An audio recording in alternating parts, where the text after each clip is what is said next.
नहर की सफाई नहीं होने से खेतों की सिंचाई नहीं कर पा रहे किसान। जगह जगह क्षतिग्रस्त हो चुकी है लोकपाल सागर की कैनाल। विभाग उदासीन, तालाब के सुलूस से ही नहर जाम, खोलने पर नहीं निकल रहा पानी। खबरों के प्रायोजक है मासीमा फूड प्रोडक्ट, जहां आपको मिलेगा शुद्ध आटा, बेसन, दलिया, पंचरत्न आटा होलसेल एवं फुटकर रेट में। पता जैन मंदिर के बगल में पन्ना।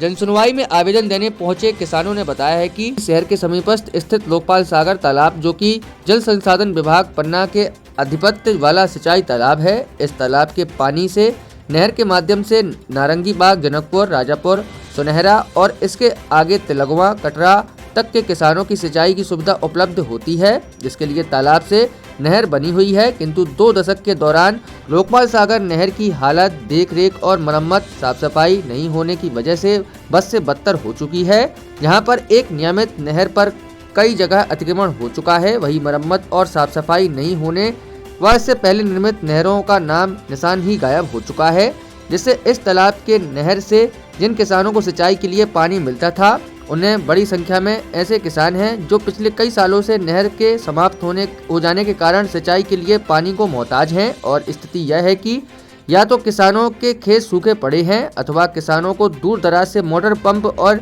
लंबी दूरी से पाइप डालकर अपने खेतों को बोआने के लिए कई गुना राशि खर्च करके सिंचाई करनी पड़ रही है। इसको लेकर भी स्थिति यह है कि रबी फसल में सिर्फ एक बार ही इस तरह की व्यवस्था से किसानों के खेतों तक पानी पहुंच पाता है और तमाम जद्दोजहद के बाद किसानों को नुकसान उठाना पड़ता है। क्षेत्रीय किसानों द्वारा समय समय पर शासन प्रशासन व जनप्रतिनिधियों तक बात पहुंचाई जा चुकी है, परंतु नहर की मरम्मत एवं सुधार कार्य नहीं हुआ है। पन्ना विधायक विजेंद्र प्रताप सिंह जब मंत्री थे, नहर की मरम्मत के लिए जल संसाधन विभाग को निर्देश दिए गए थे, परंतु जल संसाधन विभाग द्वारा कई साल गुजर जाने के बाद भी नहर की मरम्मत नहीं कराई गई। शेष नहर जो अस्तित्व में है वह जगह जगह टूटी है और साफ सफाई नहीं हुई है, जिससे काफी मात्रा में नहर का पानी कई नालों में बह जाता है तथा भारी मात्रा में पानी बर्बाद भी चला जाता है।